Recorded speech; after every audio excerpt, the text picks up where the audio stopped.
Ndi papa sava. Amashyi menshi twongere dushimire umutwe n'umugeni. Imana ibaha umugisha mwinshi cyane. Banya kugira Imana rero muteraniye hano, murabizi ko umubyeyi Ndimbati n'umuryango mugari ahagarariye baduhekeye umugeni yari yifuje kuganira. Mu nkundire mutuza aho mwicaye, tumwumve tumutege yombi, uyu mwanya tuwumuharire. Ndakugira inka n'abana mubyeyi Ndimbati, umuryango uragutegereje, ijambo ni iryanyu. Arakoze uyu mwana w'umuhungu waduhuje, wakomeze kuduhuza akatuyobora muri iki gikorwa cyiza, yatuyoboye neza, ndamushimiye.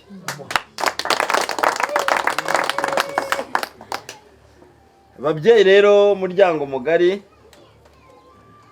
ubu twamaze kuba umuryango umwe, ntabwo ndi buvuge nguriya cyangwa uriya, murabizi turi bamwe. Nagira ngo nsabe umugeni rero, nawe ntakiri umwana, mwabibonye ko Imana nayo yabyemeye. Nagira ngo yigire ejuru, hanyuma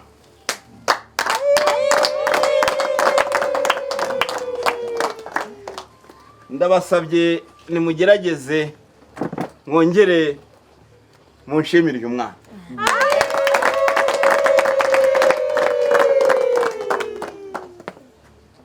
Uyu mwana rero impamvu ndimo mbabwira ngo mumushimire,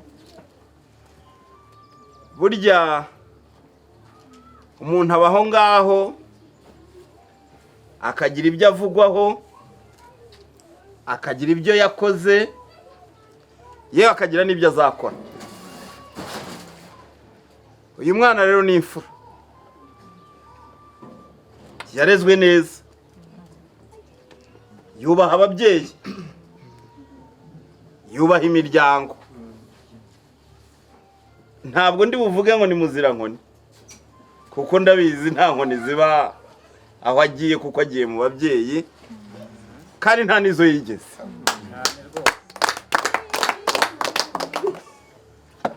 Uyu mwana rero ni umwana wakuze akunda Imana, akunda Imana pe, Haleluya. akunda Imana, yewe akabwira abakuru be, akabwira barumuna be ati mureke dukunda Imana nitugejeje. Akababyutsa, yewe abatazi kwihuta bajya gusenga akabashyiramo akanyabugabo, akabakangura, akabatota, bakagenda rwose bakajyana gusenga. Ntiyigeze asiba mu rusengero na rimwe. Umwana akaba umukozi, ugasanga utuntu twose turi ku murongo. Isuku, buriya ntimubona asa kuriya ngo mugire ngo ni bimwe by'abakobwa bubu. Iriya ni isuku yatangiye akiri umwana. Akiri umwana afite imyaka umwe, kwa kundi umwana hari ukuntu ashobora kugira ukuntu yakwigenzaho, ntabwo yigeze bimuranga, yagiraga atya akarira nyina akamenya icyo ashaka.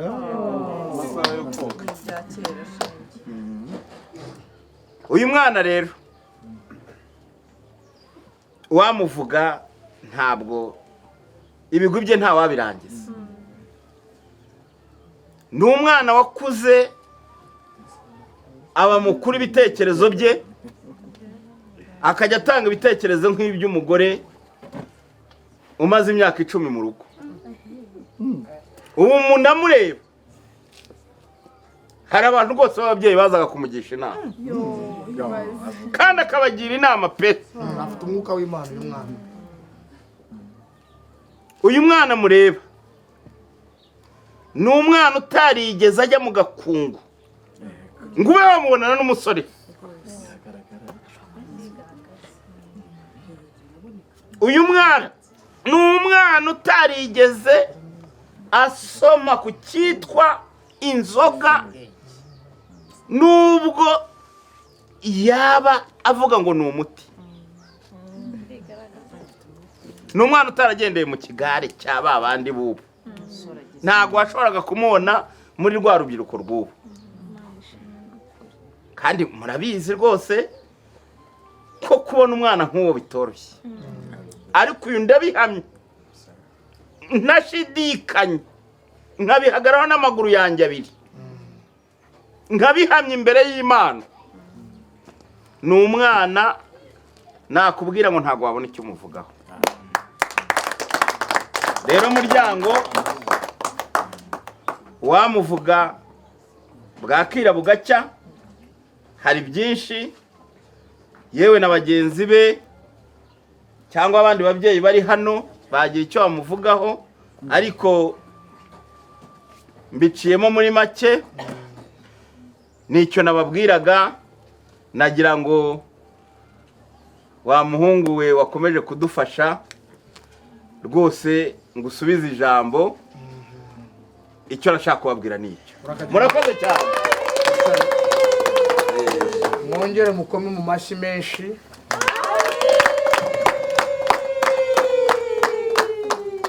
Ibyo umubyeyi yavuze ni ukuri, niko uyu mwana ateye.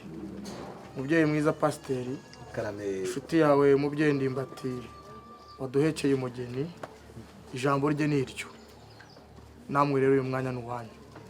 Karame mu nka, urambe mu ngabo. Urakoze muhungu wacu Rugaba. Reka nshimire Ndimbati. Murakoze cyane. Ndagira ngo umuryango mugari wongere umpere Ndimbati amashyi n'impundu. Aho imfura zisezeraniye niho zihurira. Niho zihurira rwose. Uyu munsi ihuriro ryabaye ihura. Rero koko turanezerewe mu muryango wacu, twungutse amaboko. Umuryango mushya, nagira nti ubu icyo dutegereje kizakurikira uyu munsi ni ibiri imbere kobwa na hungu. Buriya iyo uremye umuryango mushya ni umugisha mu yindi, kandi tukaba tuwutezeho byinshi.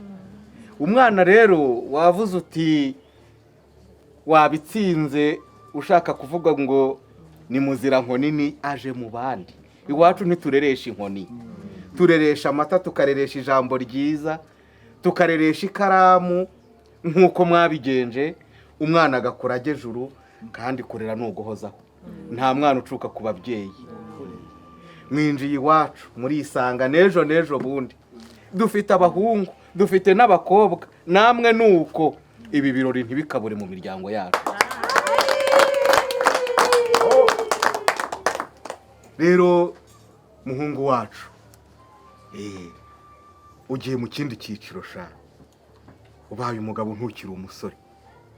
Uhirwe imigisha y'impande zose gusanganire. Amen. Iwawe ku ruhimbi ntihakabura amata. Kandi uzisanzure. Burya baravuga ngo iyo ukiri umusore ngo urira akarindazi, ariko urukundo rurabagarirwa. Ukwabuki rero kuzahora iwawe, kukarangire.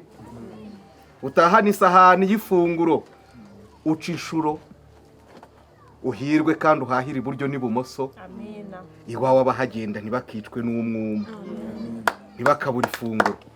Ariko uzagira inshuti, ugira inshuti nizo tukwifuriza. Ugira inshuti nzima, mwakire bose. Imana ibaha ubwenge bwo kumenya abo mubana nabo, kandi mubere bose urugero. Babifuze, bazifuze kuza iwanyu, ntibifuze no gutaha ye kubw'uko babasanze. Nagira nti rero muryango mugari, mwongere rwose muhaba abana bacu amashyi. Kandi uko mwigomwe uyu mwanya, urugo rw'abana bacu ntirukagire irungu. Murakoze. Nuko mwongere amashyi dushimire. Habwirwa benshi bakumva beneyo.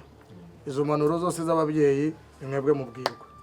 Ntabwo tubatota amagambo masa, ni amazimano yanyu. Ariko mukwe mwiza, abantu bafite ikibazo babonye wambaye amadarubindi bagira ngo wapfuye ijisho kuramo barebe kureba neza.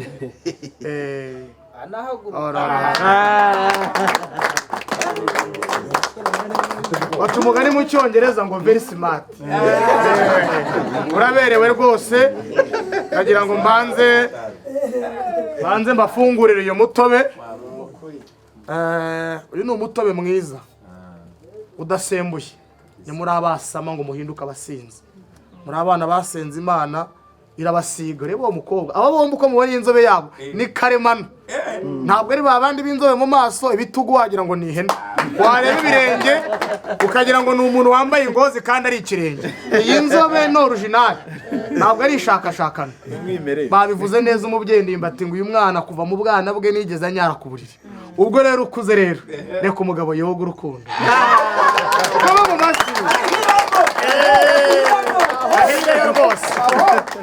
Hanyuma uzasenga Imana, uzasangire byose. Karatukuye rwose bibisobanura urukundo. Ako se muramwa mwicayira ni mugeje uru gato. Nanjye nte rwose.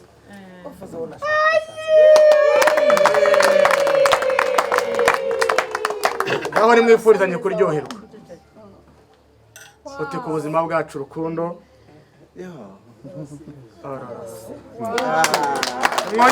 Mwongere nanone. Aha. Ako kavanga batwanga biyahure ni musome. Gatatu. Umugabo mwiza usobanutse, umukobwa mwiza rwose. Orororo nimwicare mugubwe neza. Miryango migari. Mbere yuko tuza kujya mu mwanya mwiza wo gushyikiriza umukwe n'umugeni impano, hari abavandimwe basabye umwanya wo gushyikiriza abageni bacu impano nziza kubera gahunda zihutirwa bafite. Ubwo mbonereho no kubwira ababyeyi n'abatwaje ababyeyi impano za mpano nziza z'imbuto z'ababyeyi mwe muziyegereza, ariko mu nkundire mbanze nakira aba bantu kuko bafite gahunda yihutirwa. Harimo ni umutante mu mvugo z'abubu, ubwo ni nyirasenge w'umwana, afite usafari, afite urugendo kandi afite itike y'indege iri buhaguruka saa 11:15. Urumva ko nibuze saa 9 agomba kuba ari hehe ku kibuga. Nagira ngo rero tumusabe mubyeyi mujejuru utambuke mu cyubahiro tubagomba, mushikirize umwana impano nziza mwamugeneye. Karibu mwicare, hari uburyo twateguye turajya dutereka impano hano ubundi tugire gutyo. Mushitaho ku meza. Fotografa ari ruguru ara mu kibuke muri ruguru mu tugire gutya gusa muzamura ibiganza birahagije. Tubashimire cyane barakoze.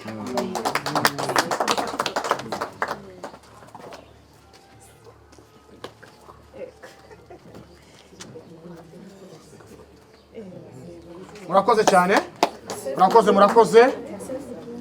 Hari kandi mureke dukomeze tuzi ikiganiro. Hari umukoresha w'umukwe nawe yasabye umwanya kubera gahunda z'akazi.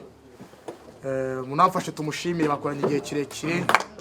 Nawe yamuteguriye impano, atuwambereye umukozi mwiza, ati nanyu wambereye databuja mwiza. Rero bana bacu mu rwubake rukomere, urugo rwanyu ruzaba urugo rwiza, muzahorana amata ku ruhimbi. Nuko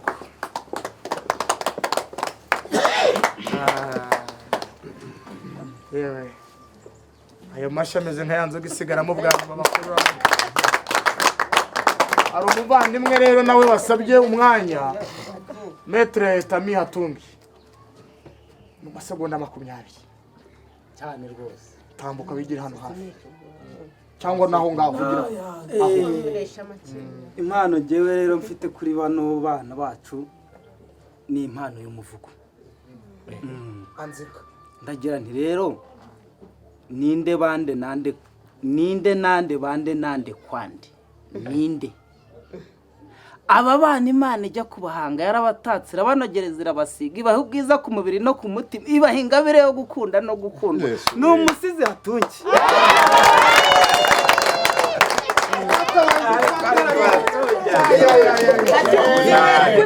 Tangiye kuryoha mu kanya tureza mu gitaramo bw'abasizi batangiye gukora mu nganzo.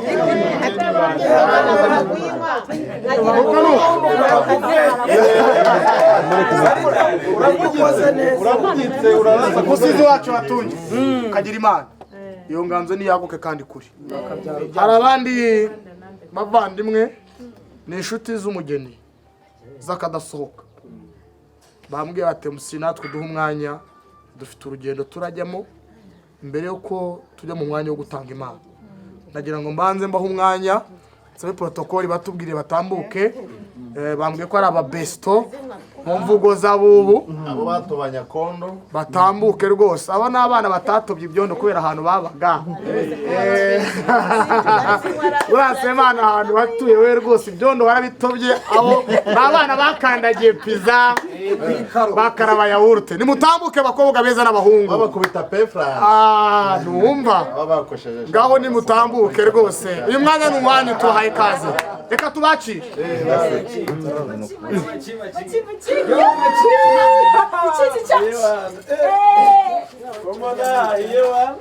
Yo Maji. Cheers Maji. Baby girl.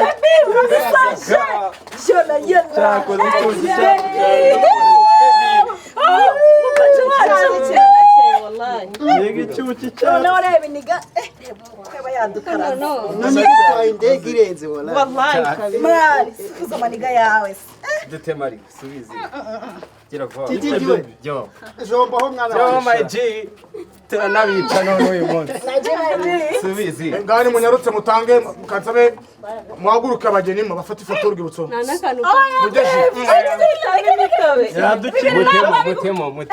Mutemo shoti ya dance.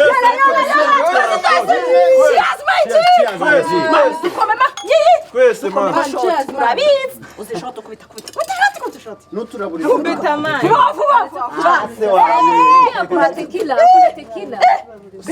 Jubiniga man. Reka basabe rero dufate ifoto y'urwibutso muhaguruke. Mukwe n'umugeni mufate ifoto kugira ngo amahudu uza amajoro turarana n'umwana uza amapasa duha ikirenze niwe presidente wacu. Hari n'abakapo bagiye kuza nijoro kandi turanywa rukaje. Gift yacu reka fata ijambo yo vevizo yoga Maji. Mumuhicara ariko tumuhe gift. man tugiye gutanga gift. the baby command none se man mufate ifoto munyarutse mu abandi umwanya. Cyakoze ati utwaye icyana kizajya kigutamiza hanga. Utwaye icyana kikidanje. Kizajya kigutamo. Humura. We nukumara kumweru akahita sokorogo. Niwe nizakuraburize baby. Cyakoze uranabizi. Munyarutse mufate ifoto.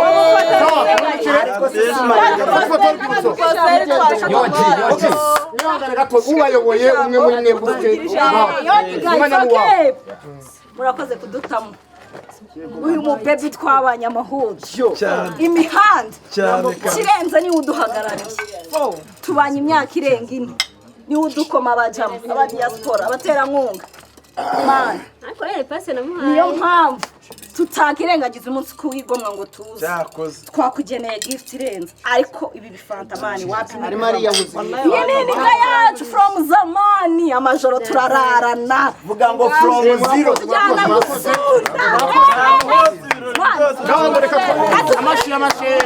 Ngaho reka twakire n'abantu murakoze cyane. Murakoze ifoto twayifashe. Twizere ko n'umucama nawe afataho. Gutinda uwambere mubamashi bagende. Tutinete tw'umugeni ni neza. Murakoze umba none se baby yacu cyana nuzakibabaza kirisanyura.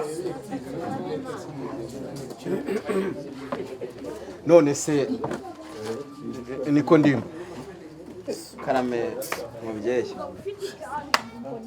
ibyo watakaga by'uburere mwatanze ni uko iwanyu murera.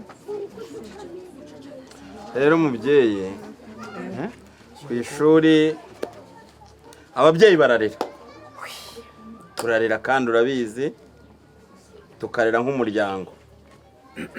Hanyuma amashuri naho murabizi ko nabo ni ababyeyi nabo bakarera. Iyo umwana agiye ku ishuri abasanze abandi babyeyi, siko tubivuga mwa bantu mwe. Hanyuma rero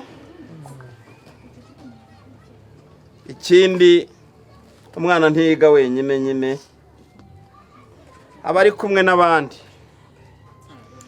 Ibindi ubonye ntundenganye mubyeyi, nanjye mbiboneye aha. Ibyo navuze n'ibyo narinzi mwoka byaramwe. Umubyeyi acumura yicaye nk'uko papa Sava bivuze. Nta kindi narenzaho, ibyo mubonye mbibonye nk'ako namwe mubibonye, amaso yanjye n'ayanyu ibyo abonye nuko. Akoze nk'abariya abantu be koko ntibakubahiriza umunsi we.